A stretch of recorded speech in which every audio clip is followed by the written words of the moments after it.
राजेश और उसकी माँ साथ साथ रहते थे। राजेश के पिता को मरे हुए काफ़ी साल बीत चुके थे, तो गरीबी में जीवन कट रहा था।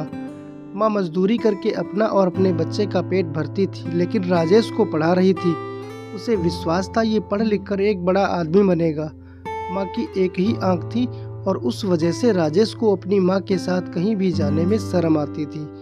एक दिन स्कूल वालों ने पेरेंट्स को स्कूल बुलाया।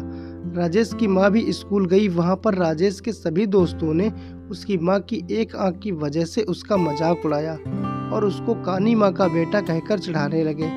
राजेश को बहुत शर्म आई। इस वजह से अब उसे अपनी माँ से नफरत होने लगी। अब वह कहीं भी माँ के साथ जाने में शर्म महसूस करने लगा और वह उसके साथ नहीं रहना चाहता था। इसलिए उसने फैसला किया वह बहुत मेहनत से पढ़ाई करेगा और अपना जीवन माँ से अलग बिताएगा और वह अपनी माँ को छोड़ देगा। राजेश ने खूब मेहनत से पढ़ाई की और अच्छे ग्रेड के साथ अपनी पढ़ाई पूरी की। उसकी शहर में अच्छी जगह नौकरी लग गई। वह अपनी माँ को छोड़कर शहर में बस गया और उसने एक बड़ा घर खरीदा, शादी की और उसके बच्चे हुए। माँ अकेली गांव में रहती थी।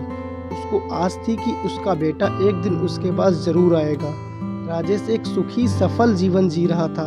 वहाँ उसके पास उसे अपनी माँ को याद दिलाने और उसके कारण हुई शर्मिंदगी की याद दिलाने के लिए कुछ भी नहीं था। एक दिन उसकी माँ को उसकी बहुत याद आई। वह उससे मिलने शहर चली आई। जब राजेश ने उसे देखा तो उसने अपनी माँ को पहचानने से मना कर दिया और अपने नौकर से उसको बाहर छोड़कर आने को कहा। माँ समझ गई उसका बेटा उसे देखना नहीं चाहता है और उसने चुपचाप उत्तर दिया, मुझे माफ़ कर दो, मैं यहाँ भूल से आ गई हूँ। हो सकता है मुझे गलत पता मिल गया हो। फिर वह वहाँ से रोते हुए वापस आ गई। कुछ सालों बाद राजेश को अपने पुराने घर का ख्याल आया। उसने सोचा माँ अब नहीं रही होगी, क्यों ना गांव का मकान बेच दिया जाए। इसलिए वह अपने पुराने घर में चला गया। जब उसने वहाँ प्रवेश किया तो उसने देखा वहाँ कोई नहीं था। उसने अलमारी खोली तो उसमें एक पत्र था। उसमें लिखा था, मेरे बेटे, मुझे लगता है मेरा जीवन अब काफ़ी लंबा हो गया है और मैं अब आपसे मुलाकात नहीं कर पाऊंगी। मैं तुम्हें बहुत याद करती हूँ बेटा। मुझे पता है तुमको मेरी एक आंख होना पसंद नहीं। मुझे खेद है कि मेरी केवल एक ही आंख है और मैं तुम्हारे लिए शर्मिंदगी थी। बेटा, जब तू बहुत छोटा था तेरा एक्सीडेंट हो गया था और तेरे इलाज के लिए मेरे पास पैसे नहीं थे। उसी अस्पताल में एक अमीर आदमी का बेटा भी भर्ती था। उसकी आंख एक्सीडेंट में चली गई थी। उसने मुझे पैसे दिए, मैंने उसके बदले उसे एक आंख दे दी। एक माँ के रूप में मैं बस यही चाहती थी कि तू जिंदा बच जाए और मेरा सहारा बनकर खुशी खुशी अपना जीवन जी सके। मैं तुम्हें बहुत याद करती हूँ। मैं तुमसे बहुत प्यार करती हूँ। तू मेरे लिए सब कुछ है।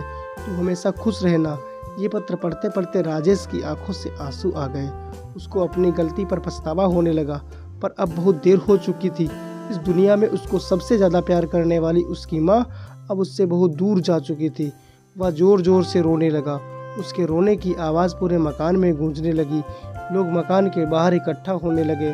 सब लोग उसको कोस रहे थे और बोल रहे थे, तू अपनी माँ के अंतिम संस्कार तक में नहीं आया, कैसा बेटा है तू, निकल जा इस गांव से। राजेश को गांव वालों ने गांव से निकाल दिया। अब राजेश के पास पछताने के अलावा कोई और रास्ता नहीं था। अब वह अपनी माँ से कभी नहीं मिल सकता था। दोस्तों, माँ के लिए एक लाइक ज़रूर करें और कमेंट में माँ ज़रूर लिखें। चैनल को सब्सक्राइब करें जिससे आप नई कहानी सबसे पहले सुन सकें।